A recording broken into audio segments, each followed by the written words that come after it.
Piers Morgan recently stormed off his TV show Good Morning Britain live on air. No. See you later. I'm being... Sorry, can't do This is this. absolutely diabolical behaviour. It was because he refused to apologise to Meghan Markle. Since then, he's been on a crusade of criticism. According to Piers, he and the Duchess were once friends. So, what went wrong?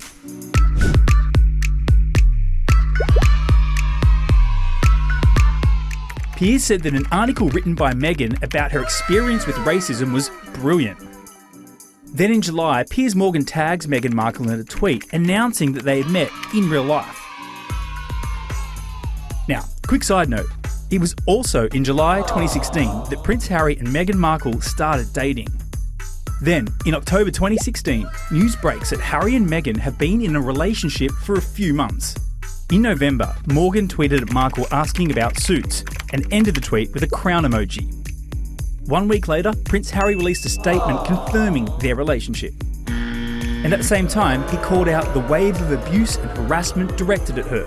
And 4 days after that, Piers Morgan publishes his column saying, Meghan and I chatted for 90 minutes, long enough for me to get a good insight into the new royal girlfriend. He also said, Harry, ignore all the poisonous rubbish you're reading or hearing about her. Meghan Markle is perfect princess material. Just put any proposal in writing. He also went on to say that Meghan's got beauty, brains, charm, and a great sense of humour. And just a few weeks later, Prince Harry and Meghan Markle announced their engagement. Very official. Piers Morgan tweets congratulations to his friend, then asks for an invite. And then Piers pens another column saying, hearty congratulations, Harry. You picked a real keeper, even if your romance did destroy my beautiful friendship with the amazing Meghan Markle. Piers acknowledges the relationship can't continue and says he didn't hear from Markle again. He ended his column by saying, all will be forgiven though if I were to get an invite to the wedding. Just a few weeks later, Meghan Markle deletes her Instagram and Twitter accounts.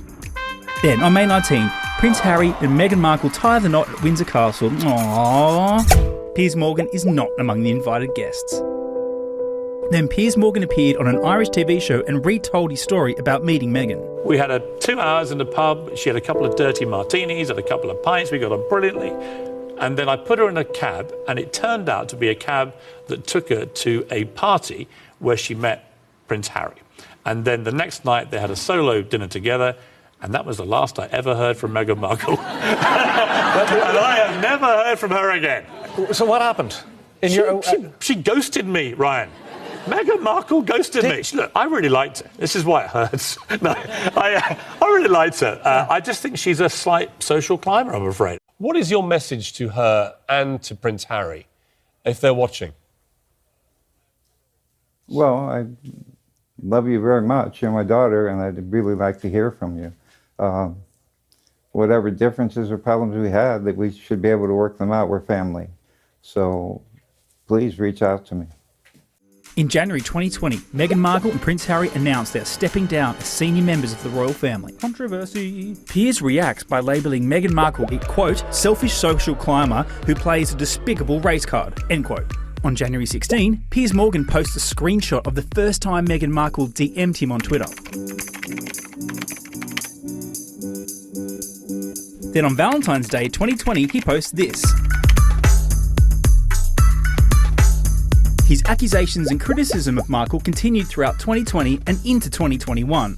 March 7, 2021, Markle and Prince Harry's interview with Oprah Winfrey airs. Markle said she was told not to engage with the press once she was brought into the royal family fold. I've always been outspoken, especially about women's rights. I mean, that's the sad irony of the last 4 years, is I've advocated for so long for women to use their voice. And then I was silent. Were you silent or were you silenced? The latter.